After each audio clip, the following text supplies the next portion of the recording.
गौतिल वरा व सिराज उम्मतिही सय्यदना अबी हनीफत इमाम अइम्मतिल हुदा व अला मुजद्दिदिल आज़म लिदीनिही व मिल्लतिही मुर्शिदिन अहमद रज़ा व अला अल्लज़ी मा ज़ाल रद्दद मुखालिफ सुन्नह मुहसिनीन अख्तर रज़ा अम्मा बअद फ़अऊज़ु बिल्लाहि मिनश शैतानिर रजीम बिस्मिल्लाहिर रहमानिर रहीम क़ुल बिफ़ज़लिल्लाहि व बिरहमतिही फ़बिज़ालिका फ़लयफ़रहू हुवा ख़ैरुम मिम्मा यजमऊन। सदक़ल्लाहुल अज़ीम। अक़ीदत व मोहब्बत के साथ मरकज़ अक़ीदत अरवाहुना फ़िदा हज़रत मोहम्मद मुस्तफ़ा सल्लल्लाहु तआला अलैहि वसल्लम की बारगाह में दुरूद शरीफ पढ़ें। अल्लाहुम्मा सल्लि अला सय्यदिना व शफ़ीना व नबीना मौलाना मुहम्मदिन बारिक व सल्लिम सल्लु अलैहि सलातु व सलामन अलैका या रसूलल्लाह सल्लल्लाहु अलैहि वसल्लम। मैं गुजारिश करूँगा जो लोग इस तरफ हैं बराए। मैं एक ऐसी कॉन्फ्रेंस को जानता हूँ जिसमें तकरीर सुनने के बाद लोग तौबा करके नहीं बल्कि लोगों की लाशें उठाई जाती थी जी। और ये जलसा गौसिया होता था और मुक़र्रिर ख़ुसूसी शेख अब्दुल क़ादिर जीलानी हुआ करता। सुभान अल्लाह सुभान अल्लाह। मैं 3 लाइन की तकरीर जानता हूँ। उस 3 लाइन की तकरीर ने 1 लाख से ज़्यादा कुफ्र का जो मजमा था उसकी छाती पर 800 साल तक इस्लाम का झंडा लहराया। सुभान अल्लाह। सिर्फ 3 लाइन की तकरीर है और वो तकरीर ये थी, अय्युहन्नास ऐनल मफर अल बहरु मिन वराइकुम वल अदु अमामकुम वलैसा लकुम वल्लाहि इल्ला सिद्क़ व सब्र। मेरे दोस्तों कहाँ जाओगे? पीछे समंदर है जिसमें डॉल्फिन, ब्लू व्हेल, शार्क, मगरमच्छ, सामने दुश्मन है, दोनों जान के प्यासे हैं। मुक़र्रिर ख़ुसूसी का नाम है तारिक बिन ज़ियाद रज़ियल्लाहु ताला। बेशक बेशक। सुभान अल्लाह सुभान। कश्ती में माचिस लगाई, जलाया और 7000 के मजमा ने 1 लाख फौजी, कुफ्र फौजी से जो टकराया है, 800 साल तक स्पेन के नाम से इस्लाम का झंडा लहराया। जलसा ये CPU है, central processing of unit. Airport में आप चले जाएं या जंक्शन पर आप जाएं, गोवा से आने वाली ट्रेन B1 यहाँ, B2 यहाँ, B3 यहाँ, हैदराबाद जाने वाली फ्लाइट टर्मिनल 2 से जाएगी या 1 से जाएगी, बोर्डिंग पास फ्लागेट पर ये जो डिस्प्ले पे दिखाया जाता है ये असल नहीं, असल वो है जहाँ से उसे अपलोड किया जाता है, जहाँ से उसे ऑपरेट किया जाता है और जिस जगह से ऑपरेट करते हैं वो है CPU, central processing of unit. इंसान अगर जलसे को जस्ट फॉर किक्स और एंजॉय के तौर पर लिया तो ऐसे हजारों जलसे इस दिल्ली की जहालत को ख़त्म करने के लिए काफ़ी होगी। और अगर तबीयत ख़ास हो तो 1 sentence can change your life. एक वर्ड आपकी ज़िंदगी को बदल सकता है। हर फर्द इस्लाम का डिस्प्ले है अपने आप में। जितना मुस्लिम है दिल्ली में नहीं वर्ल्ड में, वो इस्लाम का डिस्प्ले है। उस डिस्प्ले में जहाँ से दिखाया जाता और जहाँ से प्रोग्राम अपलोड किया जाता उसे आला हजरत कॉन्फ्रेंस कहा जाता है। अगर ये बात आपने समझ ली तो सुने, मखलूक की बुनियादी तौर से 3 किस्में हैं। जिस जमीन पर आप खड़े हैं उसे जमादात कहते हैं, जिसका मतलब होता है एबल टू वॉच नहीं है, एबल टू टॉक नहीं है, एबल टू ईट नहीं है, एबल टू माइंड नहीं है। वो चलता फिरता, खाता पीता, उठता बैठता नहीं है, जिसको हम जमादात कहते हैं। जैसे ज़मीन, पत्थर। अल्लाह ने दूसरी मखलूक बनाई है इसके ऊपर जिसे हम लोग है, जिसको नबातात कहते हैं। नबातात मतलब घास, नीम का पेड़, आम का पेड़, केले का पेड़। चलती वो मखलूक भी नहीं है लेकिन खाती पीती है। जितने पौधे हैं दुनिया में ये सब खाते पीते हैं, जड़ से ग़िज़ा लेते हैं ये और पानी पीते हैं। यही वजह है कि बग़ैर ज़मीन के और बग़ैर पानी के कोई दरख्त बिल्ड नहीं कर सकता, वो ज़मीन से अफजल है। अल्लाह ने तीसरी मखलूक बनाई जो उससे भी अफजल है, जिसको हम हैवानात कहते हैं, जैसे गाय, भैंस, कुत्ता, बिल्ली, छछूंदर, चूहा, चमगादड़, इंसान, ये सब के सब हैवान है। इंसान भी हैवान ही है। हैवान का मतलब होता है जान वाला। दुनिया में जितने हैवान हैं ये सब चलते फिरते, उड़ते बैठते, खाते पीते, जिसको मंतिक में कहा जाता, जिसमें नामी हसास मुतहर्रिक बिल इरादा। इंसान और हैवान में तकरीबन 90% डीएनए इक्वल हुआ करता है। डीएनए का फुल फॉर्म है डीऑक्सी राइबोन्यूक्लिक एसिड। इंसान जानवर की तरह है, उसका डीएनए बराबर है 90%। इसीलिए पैदा दोनों नंगे होते हैं, इंसान भी और जानवर भी। बड़ा होने के बाद जो नंगा ही रह जाए उसे जानवर कहते हैं, और जो कपड़ा पहन ले उसे हजरत इंसान कहा जाता है। कुछ समझ में आया? इसका मतलब जितना कम कपड़ा पहने उतना ही वो ज्यादा जानवर की तरफ माइल हो रहा है। पैदा दोनों नंगे होते हैं। जो बड़ा हो के कपड़ा नहीं पहने वो गाय, भैंस, कुत्ता, बिल्ली, छछूंदर है। अगर इंसान भी नहीं पहनता है, दे आर लाइक एनिमल्स, वो जानवर है। अब जो औरतें कम कपड़ा पहन रही है वो गाय भैंस की तरह है, वो जानवरों की तरह है। प्यास दोनों को लगती है, खड़े खड़े कहीं भी बगैर बिस्मिल्लाह के पानी पी ले, दे आर एनिमल्स, वो जानवर है। और जो बैठकर 3 सांस में टोपी पहन के बिस्मिल्लाह शरीफ पढ़ के पानी पिए, हजरत इंसान उसी को कहा जाता है। सुभान अल्लाह, सुभान अल्लाह। भूख दोनों को लगती है, जानवर को भी और इंसान को भी। हलाल और हराम की तमीज किए बगैर हरियाली में मुंह डाल दे उसे जानवर कहा जाता है। और जो हलाल और हराम की तमीज करके हराम को लात मार के हलाल को खाए उसे हजरत इंसान कहा है। नारे तकबीर, नारे रिसालत, पैगामे हक, मसलके आला हजरत। सुभान अल्लाह। बहुत इंसान जो जानवर से मुमताज होता है, वाई क्या वजह है? इस पर जो बड़े बड़े दकातेरा ने गौर व फिक्र किया तो एक चीज लाया जिसको नुत्क कहा जाता, नातिक कहा जाता, जिसको अक्ल कहा जाता।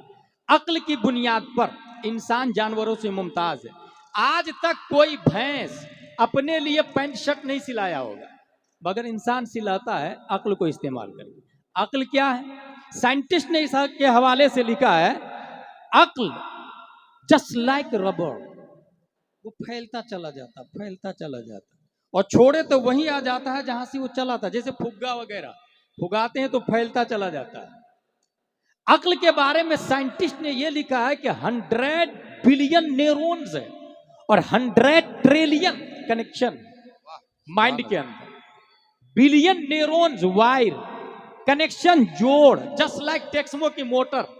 1 हॉर्स पावर में इतने वायर लगे हुए होते हैं, 2 हॉर्स पावर में इतने, 3 में इतने, 4 में इतने, 5 में इतने। डैम पे चले जाए 500 हॉर्स पावर की मोटर, इतने से ज्यादा वायर लगे हुए होते हैं। वायर और जोड़ जितने ज्यादा होंगे माइंड उतनी ही ज्यादा स्ट्रांग होगा, और माइंड जितना ज्यादा स्ट्रांग होगा इंसान उतना ही बड़ा न्यूटन बनेगा, आइंस्टाइन बनेगा, केपलर बनेगा, जरकाली बनेगा, अरस्तु बनेगा, फिसागोरिस बनेगा, स्टेफन कर्लियोन बनेगा, कोपरनिकस बनेगा, टेगो बराही बनेगा, एपीजे अब्दुल कलाम बनेगा। बल्कि मैं एक ऐसे आदमी को जानता हूं कि अल्लाह ने इतनी अक्ल दी उसको कि सिर्फ 3 महीने में पूरे कुरान का हिफ्ज कर लेता है। सिर्फ 3 महीने, सिर्फ 3 महीने में। और उसका नाम है हाफिज इमाम शाफई रहमतुल्लाह तआला। सिर्फ 3 महीने। मैं एक और हाफिज साहब को जानता हूं अपने इंडिया में, जो जेल के अंदर 3 महीने में कुरान को हिफ्ज कर लिया, जेल के अंदर में। उस हाफिज साहब को दुनिया मुजद्दिद अल्फसानी के नाम से याद करती है। सुभान अल्लाह, सुभान अल्लाह। लेकिन मेमोरी पावर और ज्यादा स्ट्रांग हो तो मैं एक ऐसे हाफिज साहब को जानता हूं जो सिर्फ 7 दिन में पूरे कुरान का हिफ्ज कर दिया। अल्लाह अकबर, सुभान अल्लाह। वो गए इमाम साहब के पास, इमाम साहब मैं अल्लामा बनना चाहता हूँ। इमाम साहब ने कहा कि अल्लामा बाद में, पहले हिफ्ज करके आओ, हाफिज बनो। ये याद रखिएगा, अपने इंडिया में हाफिज की अलग से क्लास लगती है, मिस्र वगैरह अरब में अलग से क्लास नहीं लगती। वो आलिम के कोर्स में हाफिज का कोर्स दाखिल होता है। जैसे एदादिया में 3 पारे, ऊला में 3 पारे, सानिया में 3 पारे, जिस वक्त वो फजीलत करेगा ऑटोमेटिक वो हाफिज बन जाएगा। सुभान अल्लाह। ये आलिम के कोर्स का एक सब्जेक्ट है। अपनी कम नसीबी है कि अलग से हाफिज बनते हैं और लोग समझते हैं कि वो अल्लामा बन गए। हाफिज अल्लामा नहीं होता, इसलिए मसला हाफिज साहब से पूछना जायज ही नहीं, तकरीर हाफिज साहब को करना जायज ही नहीं। तबलीग जायज, जो दिखा हुआ है वो बोलना जायज, लेकिन अपने यहाँ चूंकि बड़ी परेशानी से और मेहनत और मशक्कत के बाद इस्लाम इंटर किया है, इसलिए हाफिज का कोर्स अलग से चलाया गया।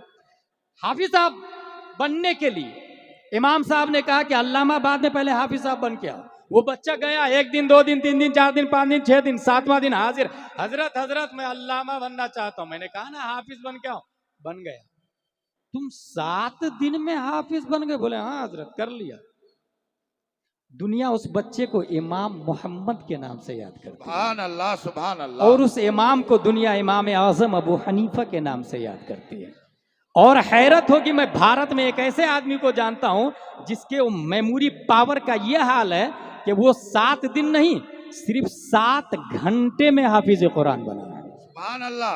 मेमोरी पावर 7 घंटे में हाफिज कुरान बना। उसको किसी ने कह दिया हाफिज साहब, he thought I'm not Hafiz Quran but you said हाफिज साहब, I have 2 ऑप्शन।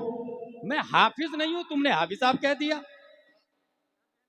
इस जमाने में नाजरा खां सोचता है लोग मुझे हाफिज बोले, हाफिज सोचता है लोग मुझे आलिम बोले, आलिम सोचता है लोग मुझे मुफ्ती बोले, कुछ मुफ्ती मुजद्दिद का पेपर बांट रहे हैं कि मुझे लोग मुजद्दिद बोले। लेकिन वो हाफिज साहब, उसने सोचा I'm not Hafiz Quran, you said हाफिज साहब, I have 2 ऑप्शन। या तो तुमको मना कर दूं, आइंदा डोंट कॉल मी हाफिज साहब नेक्स्ट, मुझे हाफिज मत बोलना क्योंकि मैं हाफिज नहीं हूं, या तो तुम्हारी बात सच कर दिखाऊं और मैं हाफिज ही बन जाता हूं। उसने दूसरा वाला को रिजेक्ट नहीं किया, सेलेक्ट किया, और उसने कुरान शरीफ उठाया और पढ़ना शुरू कर दिया। लाओ मैं हाफिज ही बन जाता हूं। एक दिन एक पारा एक बार पढ़ा और जाके तरावी पढ़ा दी। एक बार, सिर्फ एक पारा पढ़ा। एक पारा पढ़ने में 20 से 25 मिनट लगता है, ये हमारे उलमाए किराम बताते हैं। पहला दिन अलिफ लाम मीम एक बार, दूसरे दिन सयकूल, तीसरे दिन तिलकर रसूल, चौथे दिन लन तनालू, 5वें दिन वल मुहसनात, 6वें दिन ला युहिब्बु, 7वें दिन वइदा समिउ, 8वें दिन वल वन्नना, 9वें दिन काल मलो, 10वें दिन वअलमु, 11वें दिन यातदिरुन, 12वें दिन वमा मिन दाब्बा, 13वां दिन वमा उबर्रियो, 14वां दिन रोबमा, 15वां दिन सुब्हानल्लज़ी, 16वां दिन काल अलम, 17वां दिन इक़्तरबा, 18वां दिन क़द अफ़लहा, 30वें दिन अम्मा यतसालून। एक बार पढ़ा और जाके तरावी पढ़ा दिया। उसके पढ़ने के टाइम को जोड़ा गया तो तकरीबन 7 घंटे में हाफिज कुरान बनने वाला कोई और नहीं, 10 शव्वाल 1272 हिजरी, 14 जून 1856 ईस्वी में तमाम सवालों का जवाब बनकर नकी अली खां की पीठ से बरेली की धरती पर तसर्रुफात की करवटें लेता हुआ इमाम अहमद रज़ा खां। नारे तकबीर, नारे रिसालत, इश्क मोहब्बत, इश्क मोहब्बत, इश्क मोहब्बत, इश्क मोहब्बत। नारे तकबीर, नारे रिसालत। जिंदाबाद जिंदाबाद, वाह वाह हजरत वाह। इंसान की फितरत है वो मेमोरी पावर का इस्तेमाल करता है। इंसान बिगिनिंग में सोचता है हु इज अवर गॉड, सबसे ज्यादा पावरफुल इस दुनिया में कौन? Think about it once more, again again again. उसने देखा जमीन, काजू किशमिश पिस्ता अखरोट गन्ना जौ बाजरा जमीन पैदा करती है। You are our God, we are praying for you. अक्लमंदों ने अक्ल का इस्तेमाल करके जमीन की पूजा शुरू कर दी। जमीन माबूद है। और बाज़ाब्ता ज़रतुश्त मजहब का दुनिया में वजूद होता है, जिसको पीर करम शाह अज़हरी ने ज़ियाउन नबीन में शरहो बस्त के साथ लिखा है। हमारे उलमा इसको जानते हैं। जमीन यू आर अवर गॉड। एक जगह रुकती नहीं, वो चलती रहती, वो चलती रहती। अक्ल ने यह देखा कि 500 ग्राम मिट्टी का ढेला 100 ग्राम पत्थर से उसको टकराया, तो 100 ग्राम के पत्थर ने आधा किलो मिट्टी के ढेला को टुकड़ा टुकड़ा कर दिया। He thought, I was wrong. It is not fact. ये आधा किलो मिट्टी पत्थर 100 ग्राम ने इसको तोड़ दिया। इससे ज्यादा ताकतवर तो ये पत्थर है। Reject the clay, select the stone. और फिर उसने कहा, पहाड़, you are our God, we are praying for you. Mount Everest की पूजा शुरू हो गई। 8,848 मीटर जिसकी ऊंचाई है। जूनागढ़ पहाड़ को मैंने देखा है, गिरनार पहाड़ का नाम है। करोड़ों माबूद है, लोग पूजा कर रहे हैं। उस गिरनार पहाड़ पर मुबीन अहमद के पीरो मुर्शिद मुफ्ती आजम हिंद चढ़े थे। सुभान अल्लाह। और चढ़ने के बाद एक कलाम लिखा था, तू शम्ए रिसालत है, आलम तेरा परवाना। उनके खलीफा ने बताया जूनागढ़ गुजरात में हमें कि जब ले जा रहे थे ऊपर, हम चंद लोग जा रहे थे, मुफ्ती आजम हिंद भी जा रहे थे, वहीं पर दावत होगी, उसके लिए बकरा भी ले जाया जा रहा है। बकरा चढ़ने को तैयार नहीं। मुफ्ती आजम हिंद के खलीफा ने कान में कहा, मुफ्ती आजम की जियाफत के लिए आपको ले जाया जा रहा है। सुनना था कि इंसान पीछे और बकरा ऊपर जाने लगा। ये उनके खलीफा ने गुजरात में हमको बताया। Mount Everest, you are our God, we are praying for you. अक्लमंदों ने उसकी पूजा शुरू कर दी। धमतरी छत्तीसगढ़ के एरिया में आप चले जाए, देख सकते हैं, बड़ी बड़ी चट्टान को लोहे की मशीन उठाती है और दूसरी मशीन में डालकर उसे पाउडर बना के ट्रेन के डब्बे में डाल देती है। अक्ल इस्तेमाल होती है। उसने reject the stone and select the steel.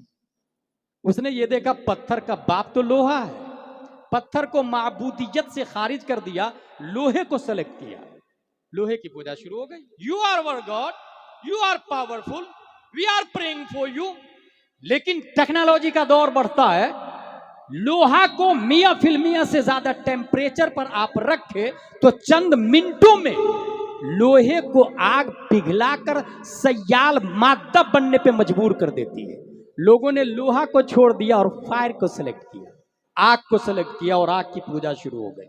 जिस जमाने में ख्वाजा आए थे, जगह जगह आज की पूजा हो रही। You are our God, we are praying for you. Why? मरने के बाद हमें जलाएगी नहीं आग, इसलिए हम आग की पूजा कर रहे हैं। टेक्नोलॉजी और आगे बढ़ती है, अक्ल इस्तेमाल होती है। लोगों ने यह देखा कि नाराए नमरूद आसमान से बातें कर रहा, बारिश के चंद कतरात आके उसे काफूर बना देते हैं। बारिश के कतरात उसे काफूर में बदल देते। नतीजतन लोगों ने नार को रिजेक्ट किया, वाटर को सेलेक्ट किया। लोगों ने माबूदियत की लिस्ट से आग को खारिज कर दिया और कहा पावरफुल तो वाटर है। गंगा यमुना की पूजा शुरू हो गई, समंदर की पूजा शुरू हो गई, दरियाए नील की पूजा उमर फारूक आजम के जमाने तक हो रही थी। उमर फारूक आजम के जमाने में खूबसूरत लड़की को भेंट चढ़ाया जा रहा था। खलीफा मौजूद है, कहा क्या कर रहे हो, दरिया नील पे भीड़ क्यों? कहा इसलिए भीड़ लगी है कि इसकी पूजा होती है। हर साल खूबसूरत लड़की को भेंट देते हैं और नहीं देंगे तो पानी नहीं आएगा। कहा stop, I will ask Umar Farooq Azam, मैं पूछूंगा, वो जैसा कहेंगे वैसा करूंगा। उमर फारूक आजम के पास खत गया। उमर फारूक आजम ने खत का जवाब खत से दिया और खत खलीफा को नहीं, असिस्टेंट को नहीं, गवर्नर को नहीं, सीधे उमर फारूक आजम ने दरियाए नील को खत लिखा और दरियाए नील से कहा इन कुन्ते तदरी मिन नफ्सिक फला तदरी वइन्नल्लाह युदरिक फसलुल्लाह युदरिक। ऐ दरिया, अगर तू तेरी मर्जी से चलता है तो मत चल, और अगर तुझे अल्लाह चलाता है तो मैं दुआ करता हूं कि वो अभी जारी कर दे।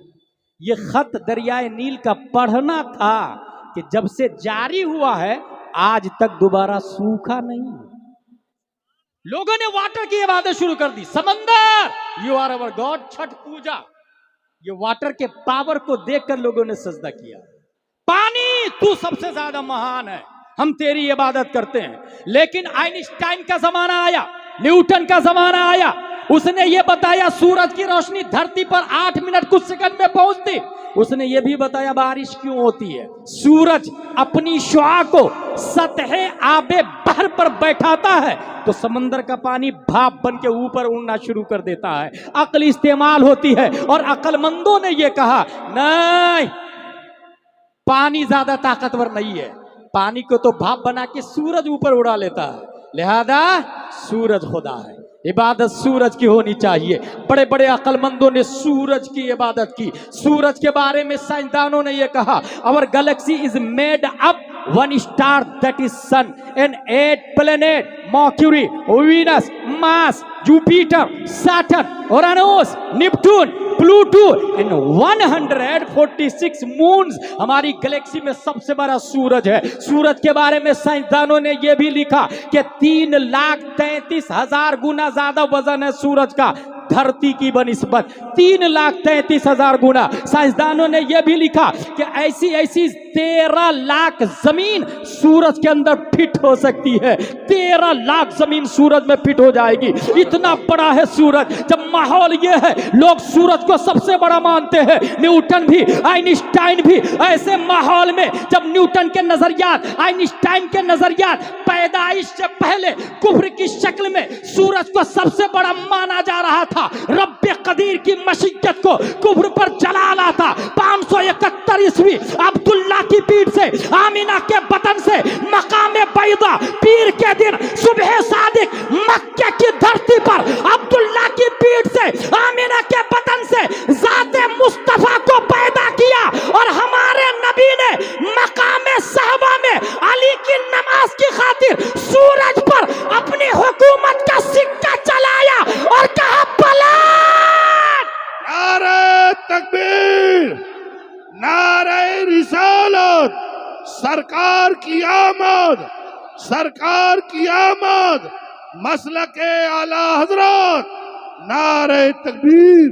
ये जवाब है न्यूटन का, ये जवाब है आइंस्टाइन का, ये जवाब है केपलर का, ये जवाब है ऑक्सफोर्ड वाले का, ये जवाब है एबीसीडी वालों का, ये जवाब है लॉलीपॉप देने वालों का, ये जवाब है टकातेरा के लिए, ये जवाब है आईएएस आईपीएस के लिए। तू जिसे सबसे बड़ा मानता है वो मुस्तफा का नौकर है, नौकर। जिंदाबाद जिंदाबाद। लिहाजा इबादत सूरज की नहीं, मुस्तफा ने जिसकी इबादत करने के लिए कहा उस अल्लाह की इबादत होनी चाहिए। लेट्स गो से ला इलाहा इल्लल्लाह मुहम्मदुर रसूलुल्लाह सल्लल्लाहु अलैहि वसल्लम। दिल्ली से नोएडा 5000 साल पहले कैसे जाएंगे? I can't understand. मुझे नहीं पता कैसे जाएंगे, रास्ता भी था कि नहीं था, लेकिन यह जरूर है कि लोग पूछ पूछ के जाते थे। कलकत्ता किधर है? काफिला जा रहा, घोड़े पर, गधे पर, खच्चर पर बैठ के जा रहे हैं। उसके बाद बैलगाड़ी का जमाना आया। पहले लोग पैदल पैदल जाते थे।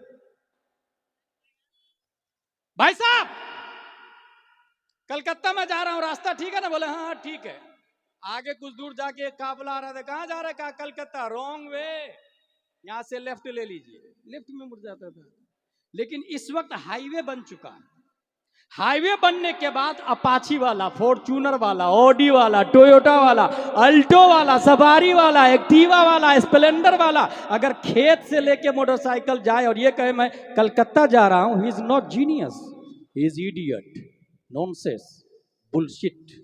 वो अक्लमंद नहीं कहलाए। इस्लाम से पहले जिसको जिसकी मर्जी हुई पूजा किया। इस्लाम सिराते मुस्तकीम है।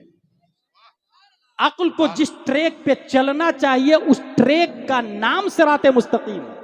इस्लाम के आने के बाद अगर कोई बंदर की पूजा करता है, he is not genius, he is idiot, he is not genius. इसीलिए कुरान ने काफिरों को बेवकूफ कहा है। अला इन्नहुम हुमुस सुफहा वलाकिन ला यालमून। काफिर डबल बेवकूफ है। एक तो बेवकूफ है, दूसरा बेवकूफी के बारे में पता भी नहीं है उसको। बेवकूफी मुरक्कब, जैसे जहले मुरक्कब होता है। डबल बेवकूफ। अक्लमंद उसे कहा है युमिनून बिल गैब, बिन देखे रब को एक मानता है। इस्लाम लाए हमारे नबी हजरत मोहम्मद मुस्तफा सल्लल्लाहु ताला अलैहि वसल्लम 571 ईस्वी 12वीं शरीफ में जुलूस निकलेगा, ईद मिलादुन नबी भी करेंगे। क्या ये जायज है? अगर ना तो कहां लिखा? दलील होना चाहिए। इस्लाम मौलाना का नाम नहीं, इस्लाम कुरान और हदीस का नाम है। बेशक, सुभान अल्लाह। कुरान और हदीस जो पढ़ के बताए दलील से, that is fact Islam, that is true Islam. लेकिन इसको डिक्लेयर जाहिल भी नहीं कर सकता, उसके लिए अल्लामा होना जरूरी है, दक्काका होना जरूरी है, फहामा होना जरूरी है। हुजूर सल्लल्लाहु ताला अलैहि वसल्लम की विलादत मनाना अगर जायज है तो अबू बकर ने क्यों नहीं मनाया, उमर फारूक आजम ने क्यों नहीं मनाया, सहाबा ने क्यों नहीं मनाया? ब्रो, इसकी दो सूरत, एक है किसी फेल की शक्ल और एक है उसकी गायत, मकसद। जो जुलूस की शक्ल में हम निकलते हैं, यकीनन अबू बकर ने नहीं निकाला, सहाबा ने नहीं निकाला, ताबईन ने नहीं निकाला, मैं मानता हूं ये लिखा हुआ फतावा रज़विया शरीफ कि जो शक्ल है ये शक्ल सहाबा ने और ताबईन ने नहीं अपनाई थी, लेकिन जुलूस का जो मकसद है वो है मोहब्बत मुस्तफ़ा, सुभान अल्लाह। और नबी से मोहब्बत करने में अबू बकर को कोई माइका लाल ओवरटेक कर ही नहीं सकता। लिहाजा मकसद जुलूस नस्से कतई से साबित, मकसद जुलूस कुरान और हदीस से साबित है, क्योंकि जुलूस का मकसद है मोहब्बत मुस्तफ़ा। अब कोई ये कहे कि शक्ल जुलूस तो नहीं था, तो उसको ये कहिएगा ये शक्ल नमाज, क्या अबू बकर की तरह, क्या उमर की तरह, क्या तलहा जुबैर और हंजला की तरह? वो हजरत अली थे जो ये फरमाते हैं खुदा की कसम मैं दूसरा सजदा उस वक्त तक नहीं करता हूं जब तक पहले सजदे में रब की तजल्ली का मुशाहदा नहीं कर लेता। सुभान अल्लाह, सुभान अल्लाह। जुलूस, ईद मिलादुन नबी, नूर आया, नूर वाला आया, अभी ताहिर रज़ा रामपुरी साहब की बुलंद, कोई दलील है आपके? कहां लिखा? Yes, today I will prove. I have dalil from Holy Quran, from Holy Hadith, from logical. Also, हजरत आमिना रज़ियल्लाहु ताला अन्हा इरशाद फरमाती है, वल्लाहि मा शऊरतु अन्नी हमलतु वला वजदतु लहु सिक़ला। खुदा की कसम मेरा बेटा मोहम्मद जब मेरे पेट में आया तो मुझे शऊर भी नहीं हुआ और बोझ का एहसास नहीं हुआ। ये बताइए बच्चा जब माँ के पेट में बाप की पीठ से मुंतकिल होता है कितना ग्राम होता है?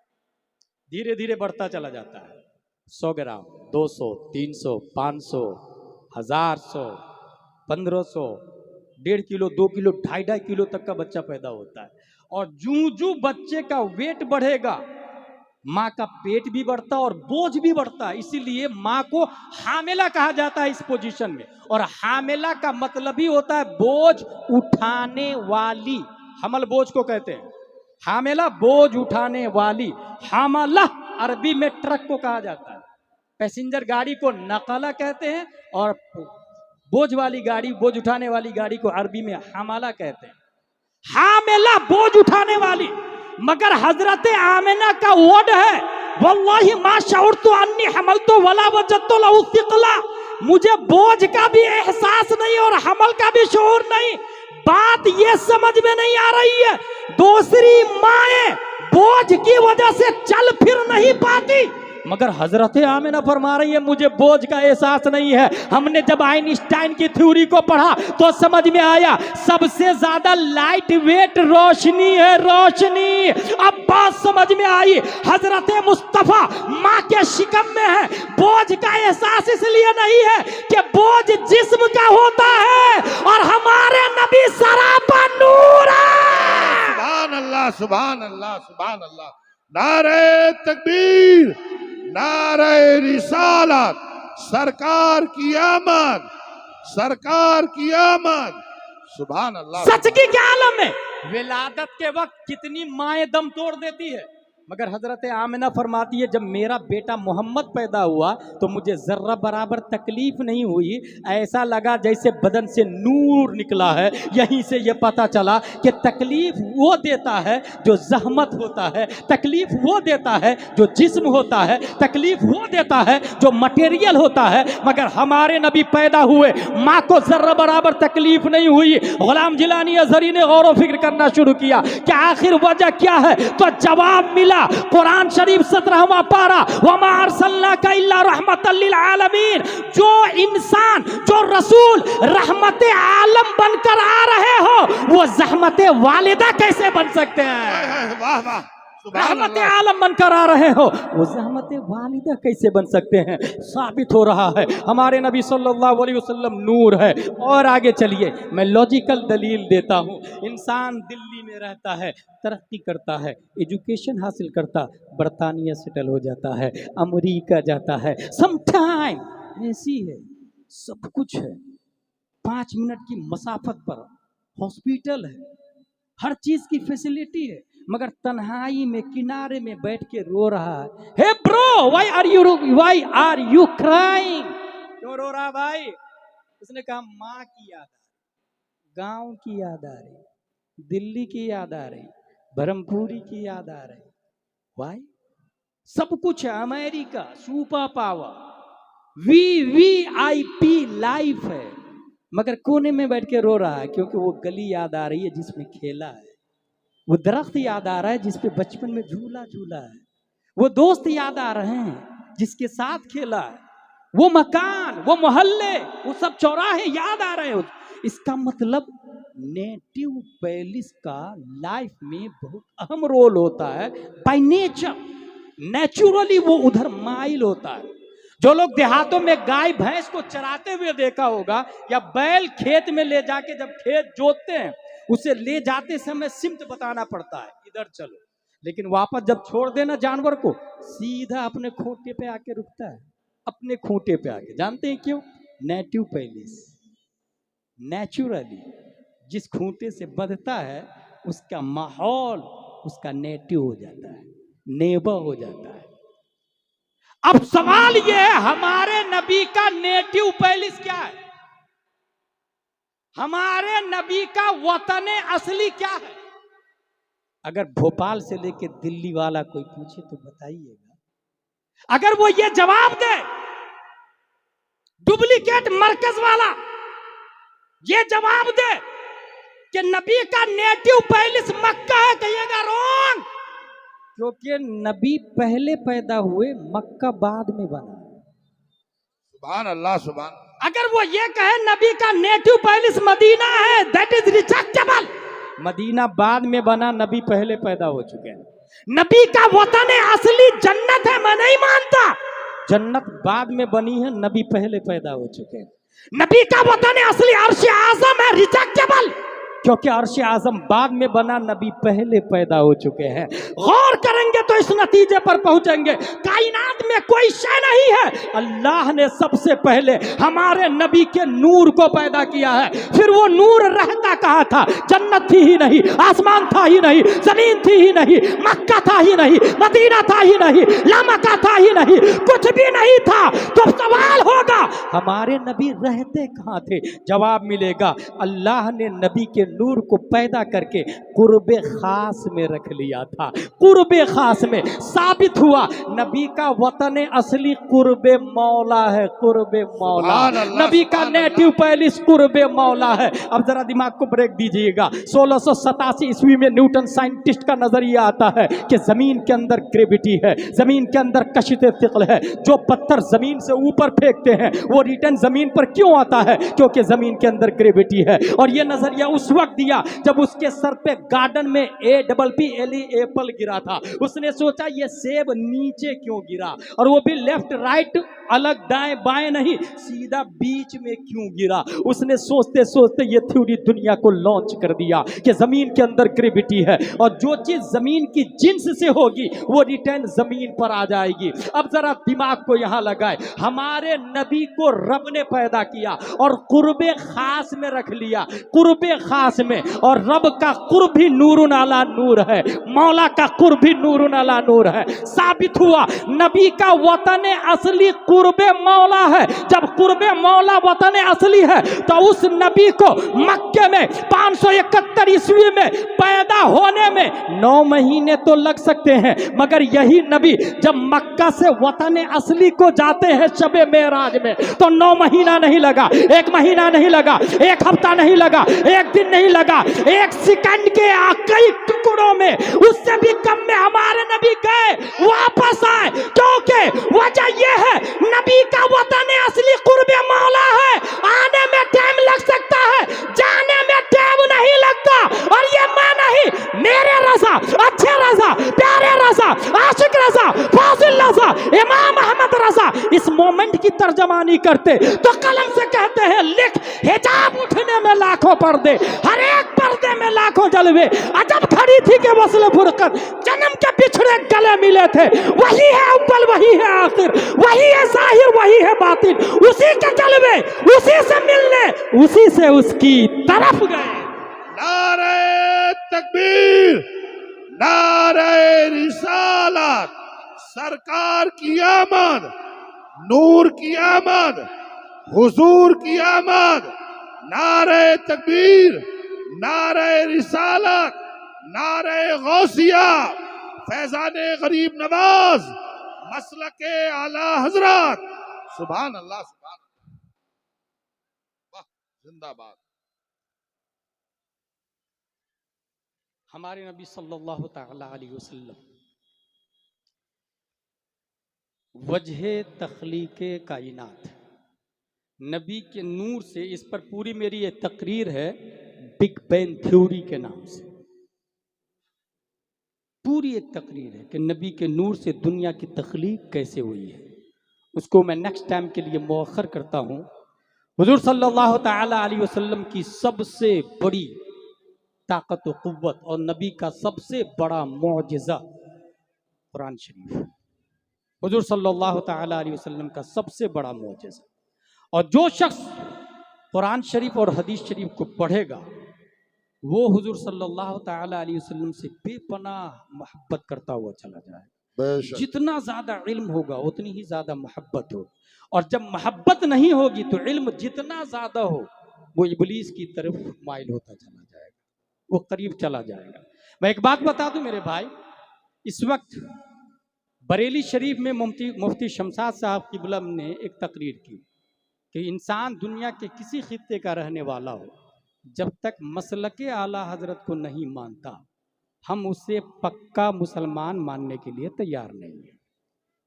इस पर चेमी गोइयाँ बहुत ज़्यादा हुई, मगर इसको समझने की ज़रूरत है कि यह है क्या। एक्चुअली मसलके आला हजरत ये इम्तियाजी नाम है, पहले नहीं था ये नाम, क्योंकि आला हजरत बाद में पैदा हुआ। पहले सिर्फ इस्लाम था, सिर्फ इस्लाम। लेकिन इमाम हसन बसरी के ज़माने में एक दूसरा फ़िरका आता है मुअतज़िला, और वहीं से अहले सुन्नत व जमात अलग होता है, और फिर इस्लाम का नया नाम अहले सुन्नत व जमात आता है। इमाम आज़म अबू हनीफा के ज़माने में अहले सुन्नत व जमात की पहचान थी हुब्बुल खतनैन, फजीलतुश शेखैन और मस अलल खुफ़ैन। ये अहले सुन्नत व जमात की पहचान थी। एक्चुअली मुसलमान ये एक लफ्ज़ है, इस्लाम के मानने वाले को कहा जाता है, मगर ईमानदारी से आप लोग बताएं, नबी ने अपने आप को मुसलमान कहने वाले को मस्जिद नबवी से बाहर निकाला है कि नहीं निकाला है? ये हदीस शरीफ में आया, मस्जिद नबवी से बाहर, क्योंकि नबी को रब ने बता दिया कि वो जो अपने आप को इस्लाम का दावा कर रहे हैं वो मुनाफिक है। इसका मतलब जो दावा करते हैं वो हो, ये कोई जरूरी नहीं है। जिस जमाने में आला हजरत रज़ियल्लाहु ताला अन्हु पैदा हो रहे हैं, आला हजरत कौन है अगर इसको समझना हो तो इतना जान ले कि हर 100 साल में अल्लाह तबारक व ताला एक मुजद्दिद को पैदा फरमाता है, और उसकी वजह यह है कि अब हमारे नबी के बाद कोई नबी नहीं आने वाले। माजी में नबी के बाद दूसरे नबी आते थे, मगर हमारे नबी that is last messenger after the prophet, there is nobody will come in form of the nubuwwah, because Allah said in holy Quran, ma kana Muhammadun aba ahadin min rijalikum walakin rasulullah wa khatamun nabiyyin। हमारे नबी आखिरी नबी है। अब सवाल यह है कि हम लोग दिल्ली में हैं, नबी को 1400 साल हो गए, नबी कैसे थे ये हमें कौन बताए? इसके लिए अल्लाह ने मुजद्दिद का सिलसिला शुरू किया, और पहली सदी हिजरी में नबी का नायब बनाकर पहला मुजद्दिद उमर बिन अब्दुल अजीज रज़ियल्लाहु ताला तशरीफ लाते हैं। दूसरी सदी हिजरी के मुजद्दिद इमाम मोहम्मद बिन इदरीस शाफई तशरीफ लाते हैं। तीसरी सदी हिजरी के मुजद्दिद इमाम अबुल हसन अशअरी है। चौथी सदी हिजरी के मुजद्दिद इमाम अबू हामिद अल अस्फराइनी है। पांचवीं सदी हिजरी के मुजद्दिद इमाम गजाली। छठवीं सदी हिजरी के मुजद्दिद इमाम फखरुद्दीन राजी। सातवीं सदी हिजरी के मुजद्दिद इमाम तकीयुद्दीन अद-दकीक। आठवीं सदी हिजरी के मुजद्दिद इमाम ज़ैनुद्दीन इराकी। नब्बी सदी हिजरी के मुजद्दिद अल्लामा जलालुद्दीन सुयूती। 10वीं सदी हिजरी के मुजद्दिद मुल्ला अली कारी। 11वीं सदी हिजरी के मुजद्दिद अल-फसानी। 12वीं सदी हिजरी के मुजद्दिद औरंगजेब अलैहिर्रहमा। 13वीं सदी हिजरी के मुजद्दिद शाह अब्दुल अजीज मुहद्दिद देहलवी। और 14वीं सदी हिजरी के मुजद्दिद अच्छे रजा, प्यारे रजा, आशिक रजा, फाजिल रजा, इमाम अहमद रजा। अब नबी का काम मुजद्दिद करेंगे। सुभान अल्लाह। नबी का काम मुजद्दिद करेंगे। नबी नहीं आने वाले, ये नाइबे नबी मुजद्दिद की नयाबत करते हैं। जो काम माजी में नबी करते थे वो काम रब्बे कदीर मुजद्दिदीन से लेता है। इमाम अहमद रजा खान फाजिल बरेलवी। अभी हाल ही में साकितुल एतबार खतीब का एक बयान आया कि मरकज बरेली शरीफ था लेकिन अब नहीं है। मरकज बरेली शरीफ था, अब नहीं है। उसने दलील भी दी, कयास भी किया। उससे पहले मरकज दिल्ली था। दिल्ली शाह वलीउल्लाह मुहद्दिस देहलवी, शाह अब्दुल अजीज मुहद्दिस देहलवी, शाह अब्दुल कादिर देहलवी, ये लोग मरकजी शख्सियत है। मगर यहां से मरकज खत्म होता है और ट्रांसफर हो जाता है खैराबाद। फजले इमाम खैराबाद, अब्दुल हक खैराबादी, फजले हक खैराबादी। मरकज वहां भी खत्म। 3 पुश्तों तक रहता है, 3 पुश्तों के बाद खत्म हो जाता है। ये उसने कहा। फजले इमाम खैराबादी, फजले खैराबादी, अब्दुल्ला खैराबादी, मरकज खत्म। खैराबाद से ट्रांसफर हो जाता है बदायूं शरीफ। फजले रसूल बदायूनी, अब्दुल कादिर बदायूनी, अब्दुल मुक्तदिर बदायूनी। वहां से मरकज खत्म, बदायूं से ट्रांसफर हो जाता है केछौछा और बरेली शरीफ। आला हजरत मुफ्ती आजम हिंद ताजुशरिया अब कौन? लिहाजा अब मरकज बरेली शरीफ नहीं है, ये उसने कहा। अब जवाब सुनो, जवाब। दिल्ली क्यों खत्म हुआ? खैराबाद क्यों गया? खैराबाद से बदायूं क्यों आया? और बदायूं में से बरेली कैसे पहुंचा? और बरेली में अब तक बाकी क्यों है? इस सवाल का जवाब गुलाम जिलानी अजहरी दिल्ली की धरती से दे रहा है। सुने, दिल्ली के अंदर यकीनन शाह वलीउल्लाह है, शाह अब्दुल अजीज है, शाह अब्दुल कादिर है। मगर सुन्नियों के लिए फिक़्हे हनफी और सुन्नी इंसाइक्लोपीडिया नहीं है। इसलिए मरकज ट्रांसफर हो जाता है खैराबाद। मरकजी इल्मी शख्सियत फजले इमाम खैराबादी, फजले खैराबादी, अब्दुल हक खैराबादी। मरकज ट्रांसफर हो जाता है बदायूं, क्योंकि फिक़्हे हनफी का इंसाइक्लोपीडिया नहीं दिया, थ्योरी नहीं दिया है, ज़ाब्ता नहीं है, उसूल नहीं है, जो तमाम लाइफ स्टाइल को घेर ले, ऐसा कोई निज़ाम नहीं सादिर हुआ। नतीजतन खैराबाद से साफ मुंतकिल होकर के बदायूं आ जाता है। बदायूं में फजले रसूल बदायूनी है, अब्दुल कादिर बदायूनी है, अब्दुल मुक्तदिर बदायूनी है। बड़े बड़े अल्लामा पैदा हुए और बदायूं शरीफ वालों ने ही पटना की सरजमीन पर गैर मुनक़सिम हिंदुस्तान के उलमा की मौजूदगी में आला हजरत को मुजद्दिद के लक़ब से मुलक़्क़ब किया और ऐलान भी किया था। मगर अब भी मरकज हमारा बरेली शरीफ इसलिए है कि यकीनन नकी अली खान, यकीनन रजा अली खान आए, यकीनन आला हजरत आए, मुफ्ती आजम आए, ताजुशरिया इंतकाल हो गए, मैं मानता हूं। लेकिन याद रखना, मरकज बदलने वालों सुनो,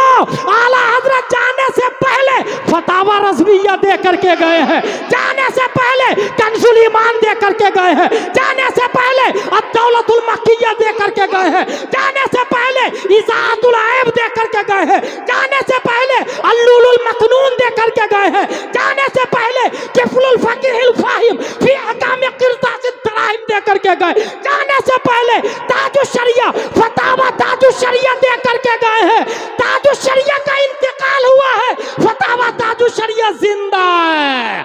आला हजरत का इंतकाल हुआ है, फतावा रज़विया जिंदा है। खैराबाद खत्म हो गया, दिल्ली खत्म हो गया, बदायूं खत्म हो गया, मगर वारे बरेली तेरे मुकद्दर को अस्सलाम। फतावा रज़विया कंजुल ईमान कयामत तक रहेगा, इसलिए बरेली हमारा मरकज कयामत तक रहेगा। नारे तकबीर, नारे रिसालत, इश्क मोहब्बत, इश्क मोहब्बत, इश्क मोहब्बत, इश्क मोहब्बत, प्यार मोहब्बत, प्यार मोहब्बत, प्यार मोहब्बत, प्यार मोहब्बत। फतावा रज़विया का जवाब लिया है, बना ले मरकज।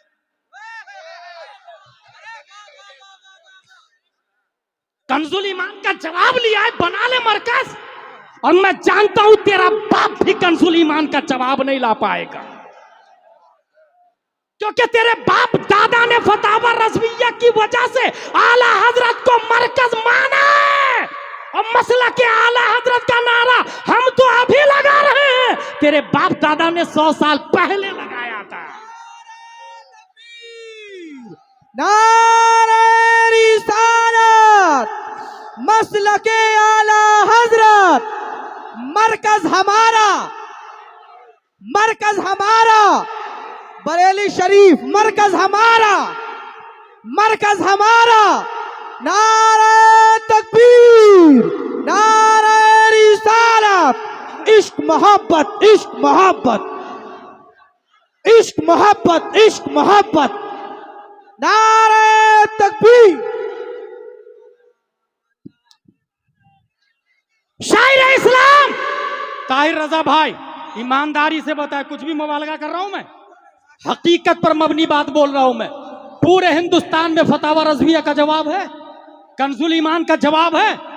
मुस्तफा जाने रहमत पे लाखों सलाम, एक दो शेर नहीं 150 अशार है, 150 अशार। इस सलामिया कलाम का जवाब लेके आ जाओ। मारहरा वालों ने, अशरफ मियां ने कहा था मनारे कसरे रजा तो बुलंद काफी है, तुम उसके पहले ही जीने पे चढ़ के दिखला दो। फतावा रज़विया तो एक करामत है ब्रदर, हदाई के बख्शिशी जरा पढ़ के दिखला दो। मुफ्ती शमशाद साहब ने कहा कि मसलक आला हजरत को जब तक नहीं माने, ये मसलक आला हजरत इम्तियाजी नाम है। ये बताइए सुन्नी हनफी नदवा वाले बोलते कि नहीं बोलते अपने आप? नदवा वाले भी सुन्नी बोल रहे हैं, हनफी बोल रहे हैं, देवबंद वाले भी सुन्नी बोल रहे हैं, हनफी बोल रहे हैं, जबकि वो लोग गुस्ताखे रसूल है। भोपाल दिल्ली चिल्ला चिल्ली सब सुन्नी बोल रहे हैं, हनफी बोल रहे हैं, जबकि बाप दादा ने नबी की शान में तौहीन की, इसलिए ये दायरा इस्लाम से बाहर है। अब ये लोग सुन्नी, हम भी सुन्नी, फर्क कैसे होगा? सुन्नी दोनों है, मगर एक काफिर दूसरा ओरिजिनल, एक गुस्ताख दूसरा आशिक मुस्तफा। गुस्ताख और आशिक मुस्तफा में आहिनी दीवार खींचने के लिए जो सबसे बड़ा मोतबर लफ्ज है, उसी लफ्ज को मसलक आला हजरत कहा जाता है। जिंदाबाद, जिंदाबाद। वमा अलैना इल्लल बलाग बोलने जा रहा हूं मैं। उससे पहले एक बात बता दूं, ये जो मैं बोल रहा हूं अल्हम्दुलिल्लाह हमारे मुर्शिद हुजूर ताजुशरी, आज का ये जो प्रोग्राम हुआ ना, आज का ये अजीमुशान प्रोग्राम, यकीनन नाम की बरकत है। मैं तो ये कहूंगा कि ये आला हजरत की करामत है।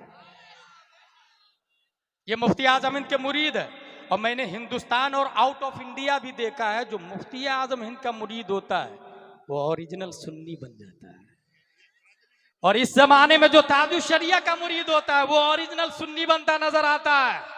और ताजुशरिया के बाद अभी अज़द मियां और अल्लामा साहब जिंदा हैं। पूरे हिंदुस्तान में सबसे बड़े आलम उलमाए मुल्क को मुहद्दिसे कबीर कहते हैं, जिसके सामने ताहिर गयावी के बाप दादा का भी पसीना छूट जाता था। वो सदरुल शरिया का बेटा, हाफिज मिल्लत का शागिर्द, हुजूर मुमताजुल फुक़हा मुहद्दिसे कबीर अल्लामा ज़ियाउल मुस्तफ़ा दामजिल्लु अलैना जिंदा है अल्हम्दुलिल्लाह अज़ीम। जो लोग बरेली को मरकज नहीं मानते हैं, वो दिल्ली को मरकज मानने में टाइम नहीं लगाते। जो बरेली को मरकज नहीं मानते, वो दिल्ली को मरकज मानने में टाइम नहीं लगाते हैं। इसलिए ईमान की हिफाजत मसलक के आला हजरत में होती है। मुफ्ती शमशाद ने कहा बिल्कुल सच। ये जरूर है कि जो जानता है उस पर मानना जरूरी है।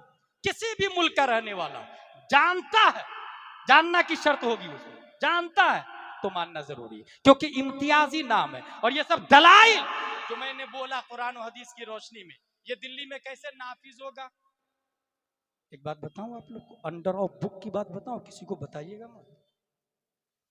इस वक्त हजारों जलसों की जरूरत नहीं है, हजारों जलसों की जरूरत नहीं। मैं एक ऐसे आदमी को जानता हूं जो 5 मार्च 1925 में पैदा हुआ।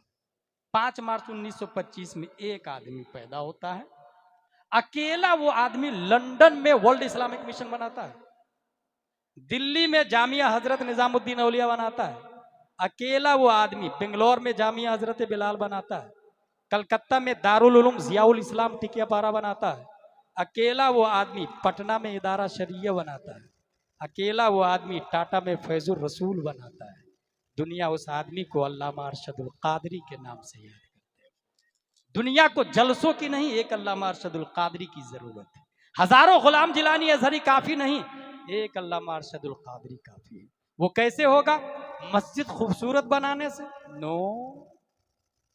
ऐलान करूं भाई, एक मस्जिद बनानी है, ताजुल शरिया मस्जिद, कौन देगा पैसा?